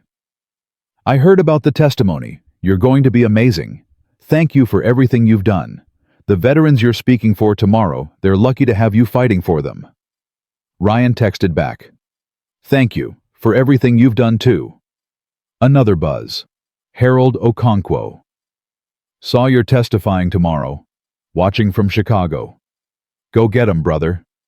Another. David Chen. The entire Grandview team will be watching. We're proud of you, Mr. Mitchell. Another. His mother. I'll be there in the gallery. Your father would be so proud. I love you. Another. Jake. Sarah and Marcus and I are watching from home. You've got this. Remember, you're not just speaking for yourself. You're speaking for everyone who can't. Ryan set the phone down and looked at Shadow. Big day tomorrow, buddy. The dog's tail wagged. Yeah, I know. One step at a time. The hearing room was everything Ryan feared. Television cameras, reporters, congressmen sitting behind a raised platform. A gallery packed with spectators. His mother was there front row. Jake was watching at home with Sarah and Marcus. The entire country, it felt like, was watching. Ryan walked to the witness table with Shadow beside him. The committee chairman called the hearing to order. Our first witness today is Lieutenant Commander Ryan Mitchell, United States Navy, retired. Commander Mitchell, thank you for being here. You may begin your testimony. Ryan looked at the microphone in front of him. His hands were shaking. Shadow pressed against his leg. Breathe. I'm here. You're safe. Ryan began to speak. Mr. Chairman, members of the committee, my name is Ryan Mitchell. I served 8 years in the United States Navy, including 5 deployments to combat zones in Afghanistan, Iraq, and Syria. I left the military with 3 combat decorations and severe post-traumatic stress disorder. His voice was steady, clearer than he expected. On October 14th of last year, I checked into a hotel in Phoenix, Arizona with my service dog Shadow. What happened over the next 7 minutes changed my life, and I hope will help change the lives of veterans across this country. He told the story, the discrimination, the accusations, the illegal fees, the corporate intervention. But he also told the after story, the policy changes, the training programs, the nationwide initiative, the ripple effects that spread far beyond one hotel lobby. I didn't stand up that night because I'm brave, Ryan said. I stood up because I was tired. Tired of apologizing for my invisible wounds. Tired of proving my service dog was real. Tired of watching other veterans face the same discrimination and give up. He looked at the committee members. The men and women who serve this country deserve better than what I experienced. They deserve to check into a hotel without being accused of fraud. They deserve to eat at a restaurant without being questioned about their disability. They deserve to exist in public spaces without having to justify their need for the support animals that keep them alive. Shadow shifted beside him. This dog has saved my life more times than I can count. He wakes me from nightmares. He senses panic attacks before I know they're coming. He gives me the courage to walk into rooms like this one, even when every instinct tells me to run. Ryan's voice cracked slightly. Service animals aren't pets with fake documentation. They're lifelines. They're the difference between a veteran who can function in society and one who can't leave their house. They're worth protecting, and so are the veterans who depend on them. He finished his testimony. The room was silent. Then the chairman spoke. Commander Mitchell, on behalf of this committee, thank you for your service and for your courage in sharing your story. We will take your testimony under serious consideration as we draft legislation to address these critical gaps in the law. Ryan nodded. He gathered his papers and walked out of the hearing room with Shadow beside him. His mother was waiting in the hallway. She didn't say anything, just pulled him into a hug and held on. I'm proud of you, she whispered. Your father is proud of you. Every veteran you just spoke for is proud of you. Ryan held her back. Thanks, Mom. Now come on. We've got a celebratory dinner to get to. Jake's already texting me every 30 seconds asking when we'll be there. The legislation passed 4 months later. The Ryan Mitchell Service Animal Protection Act made it a federal offense to discriminate against veterans with service animals. Hotels, restaurants, and public accommodations faced mandatory fines for violations. Training requirements became law. Ryan watched the signing ceremony on television from Jake's living room. Marcus was in his lap, 6 months old now, and fascinated by everything. Shadow lay at Ryan's feet exactly where he always was. Uncle Ryan's famous, Jake said with a grin. Uncle Ryan just wanted to check into a hotel. And instead you changed the law. Sarah shook her head in amazement. How does it feel? Ryan looked at his nephew, at his brother, at the family he'd almost lost 100 times over. It feels like the beginning, he said. That night, after everyone had gone to bed, Ryan sat on Jake's back porch with Shadow. The desert night was cool and quiet. Stars scattered across the sky like scattered memories. Ryan thought about Martinez, Peterson, Williams, the brothers he'd lost in Fallujah, the guilt he'd carried for so long. I couldn't save you, he whispered to the darkness. But maybe I can save someone else. Maybe that's enough. Maybe that's all any of us can do. Shadow lifted his head and looked at Ryan with those calm, knowing eyes. Ryan put his hand on the dog's head. We did good, buddy. We actually did good. The dog's tail wagged. Somewhere in the distance, a coyote howled. Ryan smiled. He wasn't fixed. He wasn't whole. He probably never would be. But he was here, present, alive, connected, and for the first time in longer than he could remember, that felt like enough. The back door opened, and Jake stepped out. Hey, couldn't sleep either. Just thinking. Jake sat down beside him. About what? Everything, nothing, the usual. They sat in comfortable silence for a while. You know, Jake said finally, when I was a kid, I used to think you were invincible. This superhero big brother who could do anything, handle anything, survive anything. And now I know you're just human, broken and scared and trying your best like the rest of us. Jake looked at him, and somehow that makes you even more of a hero. Ryan didn't know what to say. Thanks for coming to my wedding, Jake continued. Thanks for being Marcus's godfather. Thanks for moving out here. Thanks for testifying. Thanks for being my brother. Jake. I'm serious. You've spent so many years thinking you let people down. I need you to know you never did. Not once. Not ever. Ryan's eyes burned. I love you, little brother. Love you too, big brother. They sat together as the stars wheeled overhead. Shadow lay between them, keeping watch the way he always did.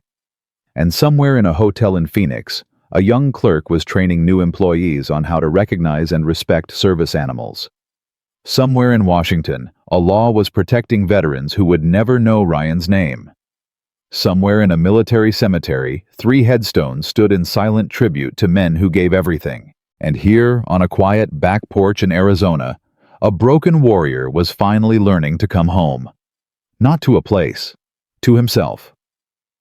The night grew deeper, the stars grew brighter, and Ryan Mitchell, for the first time in 13 years, felt something he thought he'd lost forever. Peace. Not the absence of pain, not the forgetting of loss, but the quiet acceptance that comes from knowing you've done what you could, loved who you could, fought for what mattered. Shadow's tail thumped against the ground. Ryan smiled. The war was over, the healing had begun, and the rest of his life was waiting.